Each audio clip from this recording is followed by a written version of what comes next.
एक दफा का जिक्र है। सरसब्ज पहाड़ियों से घरी हुई एक छोटी सी बस्ती में दो बहन भाई रहते थे, राफी और आयशा। राफी, बड़ा भाई, अपनी चालाकी के लिए मशहूर था, मगर वो अक्सर अपनी चालाकी को शरारतों के लिए इस्तेमाल करता था। आयशा, इसकी छोटी बहन, नेक दिल थी, मगर राफी के शरारती कामों में वह आसानी से शामिल हो जाती थी।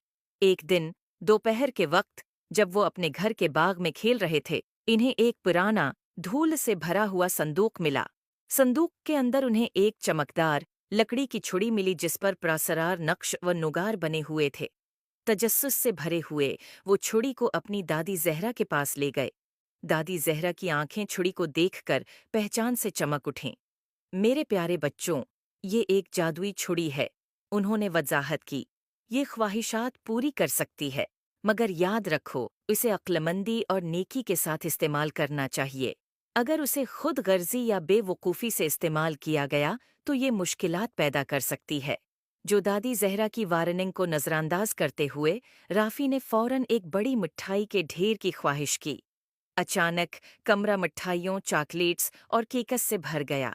आयशा खुशी से चला उठी, मगर जल्द ही उन्हें एहसास हुआ कि मिठाइयाँ इतनी ज्यादा हैं कि वो खा नहीं सकते, और पूरा घर एक चपचपी जिंदगी में बदल गया।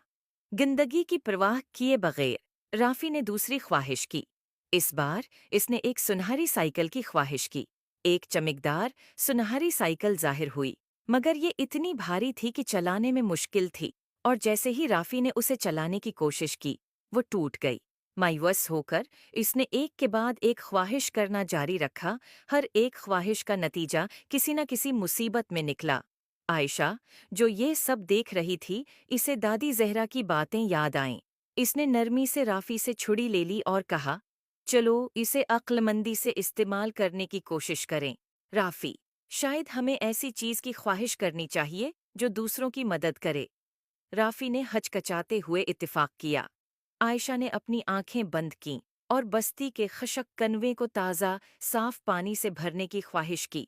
जादुई छुड़ी रोशन हो गई, और जब वो कनवे की तरफ दौड़े तो उन्हें कनवा चमकते हुए पानी से भरा हुआ मिला। देहाती खुशी से झूम उठे और राफी और आयशा का शुक्रिया अदा करने लगे। उन्होंने जो खुशी बस्ती को पहुंचाई, उसको देखकर राफी ने जादुई छुड़ी की हकीकी ताकत को समझा। इसने अपनी पछली बेवकूफ़ियों के लिए आयशा और दादी जहरा से माजरत की। इस दिन के बाद राफी और आयशा ने जादुई छुड़ी को सिर्फ नेक कामों के लिए इस्तेमाल किया, जिससे उनकी बस्ती खुशहाल हो गई। किसी नन्मा अखलाक, इस कहानी से सीखने को मिलता है कि ताकत और वसाइल को अक्लमंदी और नेकी के साथ इस्तेमाल करना चाहिए।